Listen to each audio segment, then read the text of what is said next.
여러분 안녕하십니까? 이어서 춘천에서 전해드립니다.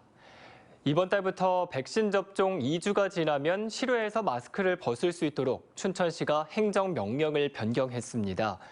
춘천시는 한 번 이상 코로나19 예방접종을 하고 2주가 지난 시민은 실외 활동 시 마스크를 착용하지 않아도 과태료를 부과하지 않는다고 밝혔습니다. 다만 백신 접종자도 다른 사람과 2m 이상 거리 유지가 되지 않거나 다중이 모이는 경우 반드시 마스크를 착용해야 합니다.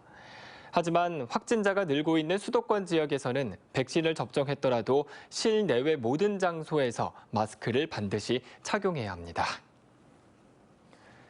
새로운 성장 동력으로 주목받고 있는 K-바이오 랩허브 정부 공모 사업에 춘천시가 탈락했습니다. 중소벤처기업부는 지난달 15일부터 2주간 K-바이오 랩허브 구축사업 후보지로 신청한 전국 11개 지자체를 대상으로 현장 평가를 했고 이 중 5개 지자체를 발표 평가 대상으로 선정했습니다.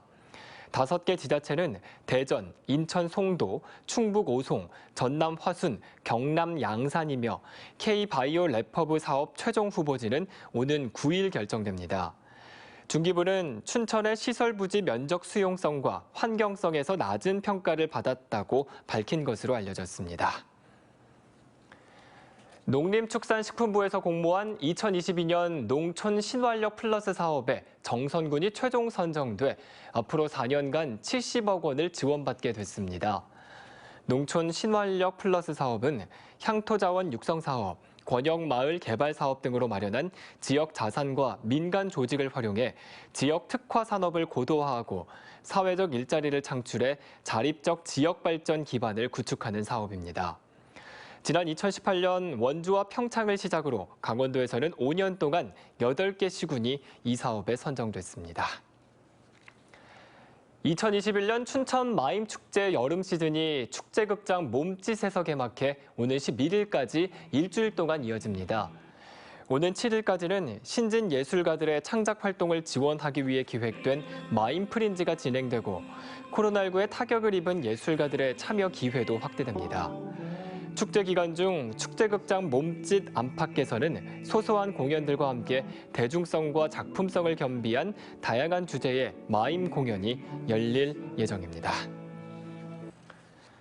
강원도교육청이 도내 학교 급식으로 제공되는 식재료 표본 70건에 대한 방사능 검사에서 안전성 적합 판정이 나왔다고 밝혔습니다.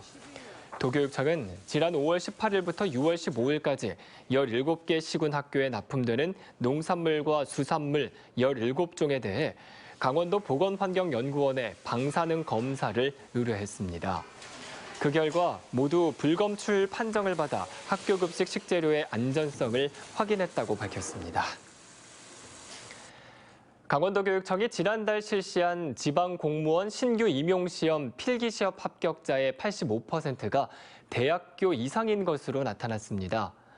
도교육청이 어제 발표한 합격자 149명 가운데 85%인 127명이 대학교 졸업 이상 학력자이고 전문대는 2.7%, 고졸자는 8.7%로 나타났습니다.